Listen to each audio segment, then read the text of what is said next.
It was the granddaddy of all blowouts, the most merciless finals game ever played, the game that gave the state of Utah nightmares for decades. 96-54. 54! The most dominant defensive performance in finals history, absolutely suffocating an elite floor general. So how did the Bulls do it? It's too simple to say that it was Michael Jordan taking over the game in typical fashion. After all, he only had 24 points. It's also too simple to say that the Jazz just had a bad shooting night, because frankly, they got embarrassed. And to explain what caused it, we need to look at some context from Jim Gray. Well, the Jazz are going to start Greg Ostertag tonight, and the reason Jerry Sloan is going to do that is he wants his size in the game. He wants him to clog up the middle. He wants him to try and block some shots. And clog up the middle he did, just on the wrong side of the floor. As you can see here, the Bulls are completely ignoring him. You guys are in for a real treat with this video, and just so you know, it helps me out a ton if you give it a thumbs up. So let's get started. The reason that Ostertag starting the game was so important was that it gave way to the Bulls' game plan. The Bulls started out with Scottie Pippen guarding Ostertag rather than Luke Longley. Why would the Bulls put arguably their best defender on Utah's worst offensive player? The answer is because Pippen's help defense was more important than his man defense, and putting him on Ostertag allowed him to roam around and put more pressure on John Stockton. Any elite defense still has to decide what they are willing to live with, and in this game the Bulls decided that they were willing to live with Malone having a great game, but they were going to focus on limiting Stockton and the rest of the team. Malone started the game by hitting his first 6 shots and getting the Jazz their first 10 points, but the Bulls shut everyone else down. Let's go back to that first instance of press that we saw in the intro. Now, notice how Pippen is very willing to leave Ostertag, like we talked about, in order to pressure Stockton.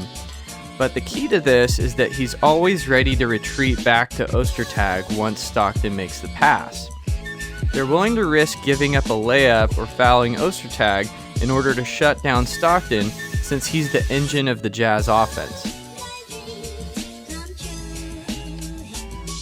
Right after this foul, we see something similar but in the half court.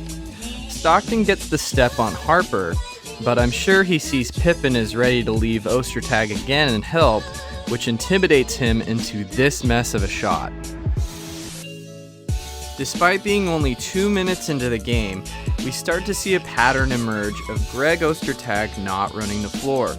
This is crucial, as it allows even more opportunity for Pippen to double Stockton without getting punished.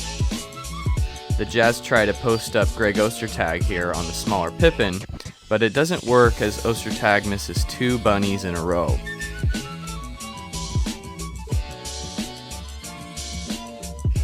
You can tell how much Scottie Pippen is already in Stockton's head, as Stockton throws this pass behind Malone's back in transition. Here we have another instance of Ostertag not running the floor, which allows Pippen to deny any sort of driving lane for Stockton, and the Jazz go to Malone in the post. When Stockton tries to cut into the paint behind Jordan, Jordan just literally holds him back and won't allow him to cut through, which I thought was hilarious. And while Ostertag was brought into the starting lineup to provide better defense and an interior presence, here he is not guarding anyone while Luke Longley strolls in for a layup. And once again here, we have Pippen ignoring Ostertag in order to double Stockton at half court. Ostertag runs to the hoop in hopes of getting a wide open layup, but Stockton overthrows the pass and it's a turnover. The Bulls preferred to provide weak side help on Malone in the post with Pippen, since he could sag off of Ostertag, but on this possession the Jazz used Ostertag as a threat for a flare screen to get Hornacek open, and this gets Pippen to move to the perimeter, which allows Malone a baseline layup. But the Bulls did not stick to Pippen on Ostertag the entire game, and when Dennis Rodman checks in, they have Pippen guard Brian Russell and Luke Longley guard Ostertag. But the Jazz simply did not have any great options at the center position.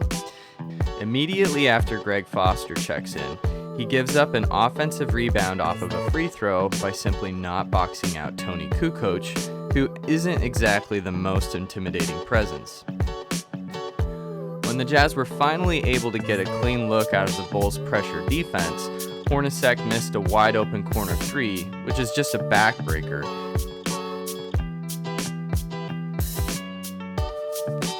And that's how the first quarter went for the Jazz. Early in the second quarter, Chris Morris checks in for the Jazz and immediately gets scored on 2 possessions in a row by Scottie Pippen. So as of right now, the only Jazz player that's helping is Karl Malone. But finally, the Jazz get one more player to actually try to win when Shandon Anderson checks in and is super aggressive. First, he posts up Scott Burrell for the easy hook. And I know he commits a turnover here, but it's still frankly impressive that Shandon Anderson is so aggressive that he's actually able to move Dennis Rodman here. And when the Jazz post him up on the next possession, the Bulls front him with Kukoc and help with Rodman, but he still scores.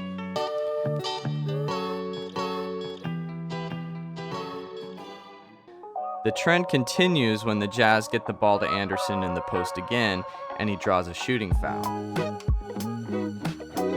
But that's about all that Anderson's aggression helped, as he misses this acrobatic shot here despite being super aggressive once again. And his aggression is used against him on the other end here, where he gets backdoored by Jordan after denying him the pass.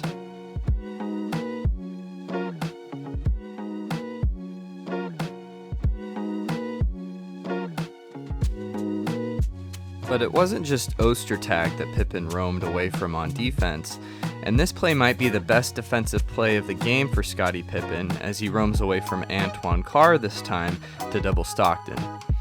Notice how Pippen immediately recovers to Carr the second the ball is out of Stockton's hands.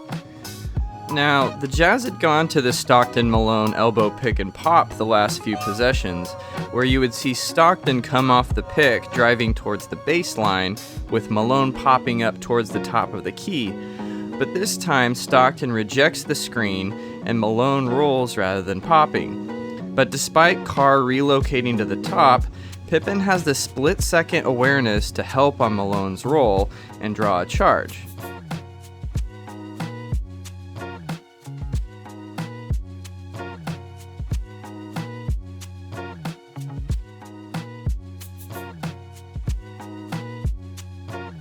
Now that is some ridiculous defense. When Ostertag checks back into the game, the Bulls go back to their strategy of having Pippen on him to roam around and double-team Stockton. But on this play, we get a glimpse into a second layer of the Bulls' defense. You can see Ostertag is open, but Kukoc helps Pippen in order to disrupt any pass to Ostertag.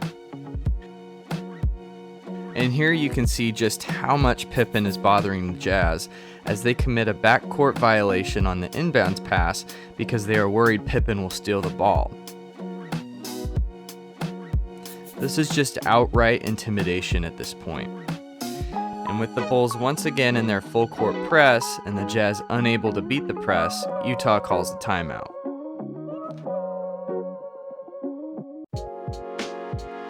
The timeout didn't help the Jazz much though, as this time they want to have Stockton drive baseline and hit the cutting Ostertag since Pippen is once again roaming off of him, but Stockton makes a rare bad pass for another turnover. I'm going to sound like a broken record here, but once again we have Pippen roaming off of his man to double Stockton and to deny him any driving lane in the middle of the floor. So Stockton passes to the other side of the floor, and that man should easily be able to pass to Ostertag for a dunk. But the key here is that Kukoc's length makes that pass too difficult to make, and the Bulls force the Jazz into another bad possession as the mailman travels.